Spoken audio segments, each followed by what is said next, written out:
Manchester United's move for the Brentford forward, Bryan Mbeumo, that has now entered the final stages, we're told. It's understood Mbueumo has completed his medical and formalised the details on a long-term contract. Every expectation that all will be sorted in time for Bryan Mbeumo to be part of the squad that flies out to the United States on Tuesday. That's for the club's pre-season tour.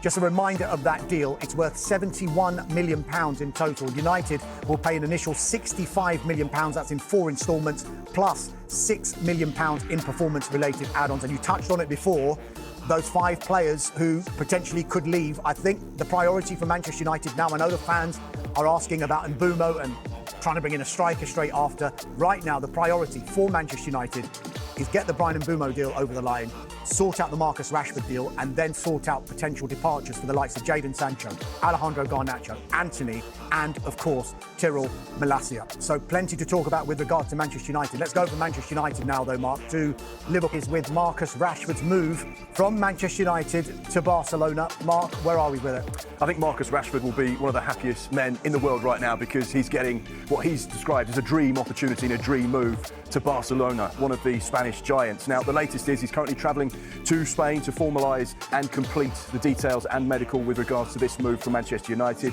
What we understand is it's a loan with an option. We're not quite sure on the price yet, but when he went to Aston Villa last season, the option for Villa to convert that loan into a permanent transfer was £40 million. You'd imagine it will be a similar sort of figure in this regard as well. Barcelona will cover Marcus Rashford's wages, which are believed to be in excess of £300,000 a week. One of the key things here, Dharmesh, is that Hansi Flick, the head coach of Barcelona, gave this move the green light. So when you've got a green light from the boss who wants a player to join, I think it says a lot about how they feel about Marcus Rashford. We've been speaking throughout the course of this summer about their desire to sign a left-sided winger/striker, which he is. We know that that list consisted of Nico Williams and Luis Diaz, but Marcus Rashford was on their list and he was a player very much on their radar. He's still got 2 years left on his contract at the end of this loan as well. So Manchester United is still very much in the driving seat with regards to Marcus Rashford's future. However, depending on how this season goes, will obviously have a big effect on what happens moving forward. I think the big thing here is we know that Marcus Rashford probably hasn't been in the happiest place. And he had that loan at Aston Villa where he shone in moments where you could see the type of qualities he had as a player. He said he wanted to play at the highest level. He said he wanted to carry on playing Champions League football. He's now got this dream. He did that interview with Expire, which is a huge YouTuber out in Spain, and said, look, it'd be my dream to play with Lamine Yamal. It would be my dream to play at Barcelona. Well, that dream is now coming true. Hopefully we'll see a happy Marcus Rashford on the pitch at the Nou Camp, and then hopefully he can start getting back to his very best. Just picking up on what you said there with regard to Marcus Rashford's contract situation, that's key in this deal, isn't it? Because there was talk, do Manchester United want to perhaps make it an obligation to buy? But because he's still got 2 years left after this loan move expires, if Barcelona don't take up the option, they've still got that vital bit of breathing space, haven't they, to still get good money for Marcus Rashford if they decide to sell him next summer. That's something Manchester United have been quite clever with a lot of the players they've sent out on loan. They've either got all of the wages covered and got a loan fee, or they've got some kind of incremental payment depending on performances. So Manchester United have done this with a lot of their players, and this will be very much the case with Marcus Rashford. You'd imagine that they could be in the driving seat this time next year. Of course, if they get what is in the contract now, the option that Barcelona have to pay, they'll be satisfied. If he has a really successful loan spell over the course of the next year, his price could potentially go up if Barcelona decide not to activate that.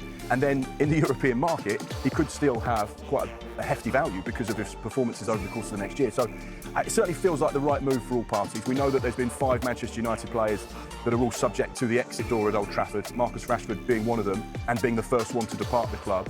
It feels like that noise and that unsavoury atmosphere that perhaps could have gone on for longer periods of time over the course of this summer will now dissipate, and he can start to focus on getting back to his very best. Big incentive as well, and the reason why it probably works for all parties, this deal, is the fact that there's a World Cup at the end of the season.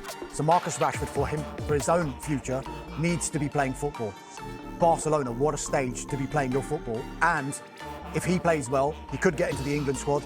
And if he plays well, it can only benefit Manchester United and Barcelona, financially from Manchester United's point of view, but footballing-wise from a Barcelona perspective. It feels like there's no losers in this deal. It feels like a really positive move for Marcus Rashford, for Manchester United and for Barcelona. And he spoke of his desire to be involved in that World Cup squad in 2026. That's very much on his radar. At 27 years old, he's still, just hitting his prime, really. So there's no reason why a really solid season won't mean he can't be in Thomas Tuchel's thinking for next year and the World Cup, which is very much on his agenda. So